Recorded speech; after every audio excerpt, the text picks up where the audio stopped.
visualized you in my head. I'd seen you. I'd seen you laughing at stuff. I'd seen you going for it. I'd seen you checking me out.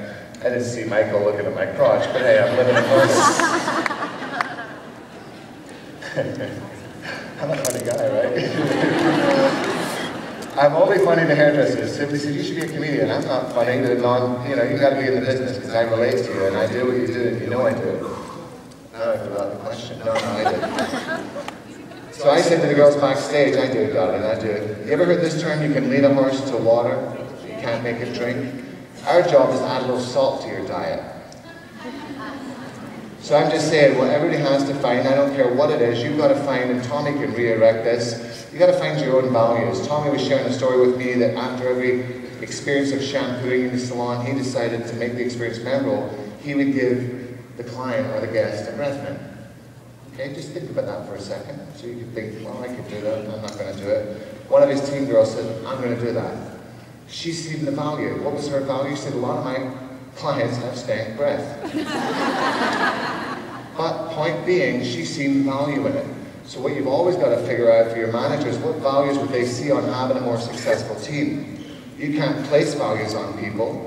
Some of you may want to be me, some of you may want to be a coach, some of you may want to be Gordon. I can't tell you what to do, you pick your own dream. And the values are the same way. Being on time may be a value you possess, and other people don't. So I've got to figure a way to help you see the value in it. So if you're late every day, I can beat you up and go, why you're late? Now I think that's the dumbest question a coach can, why are you late?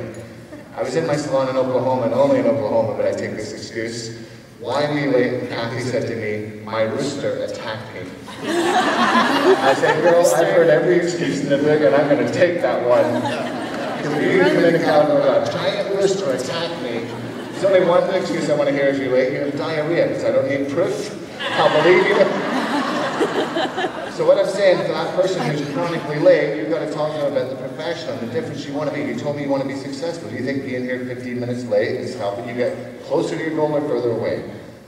And what would it look like if you got up 30 minutes earlier? What would be the value? Well, I could put my makeup on. Well, wow, we're going to place now. So suddenly it's not mascara on the freeway. You're coming in looking like the pure professional. Again, I can't place values on people, but you can help them tell you the values of certain things, and they've got to discover them on their own. So to me, I would talk to their managers about the value of having the best team in the universe, the values of hitting the numbers that we're all after, and attaining these goal sets, and the possibilities. So I think it's a shared responsibility. It goes back to what I said earlier. Bring your talent, but don't ever forget your corporate responsibility. I have huge corporate responsibility. I think about the company probably more than John Paul and Angus do every day. That's just part of me, and I want every manager to think that, because if I've got a manager in my store, what they don't realize is they're the face of my company when I'm absent. So every one of you has got the responsibility from Gordon. You're the face of Sport Clips when Gordon's not there.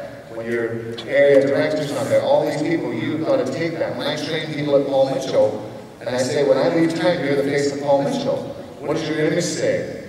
What do your hands say? What do your lips say?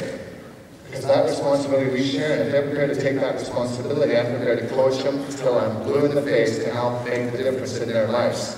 So that coaching never stops. You never get to a level, but I'm just saying, they've got to find the value. You can tell them all day you want to see them, but once they see the values and discover their own reasons why, just like the little girl with the breath mint, she had a reason why she was going to adapt it. Just like dress agreement is the way you would adapt it. People ask me all the time, why do you have one? My honest answer is this: it's not because I think I look sexy in black. I think every guest has the right to recognize who works there. Once I explained that to my crew, they understood, because I've been in places and restaurants and I don't know who works here. You know, it's a strange thing, so just being able to identify that in your uniform, I know you work here, so if I need anything, I know who to go to. Whereas if you go to a salon where everybody's free and loose and gets to wear what they want, the client has no clue who works there, who's coming in as a guest, it all gets mixed up. So I think it's a huge thing to have some identity that separates you from the guest, so they can go to anybody in the salon that has that uniform. Great question, I hope that helped. I think you like the answer she gave me. I have a gift for you. Come on down. Price is right. Where are you, baby? Hi, honey. You're so cute. Am I cute from here? From a distance. Let's hear your question. Knowing that you put all your effort into your finishing touches, do you still get nervous when you turn your client to look at the finishing touches at the mirror. Oh, we never lose that, do we? You ever been walking up to a client, you know the hair's not quite out, you never look in the eye. You will not look in the eye. You're just like, you just will not make eye contact.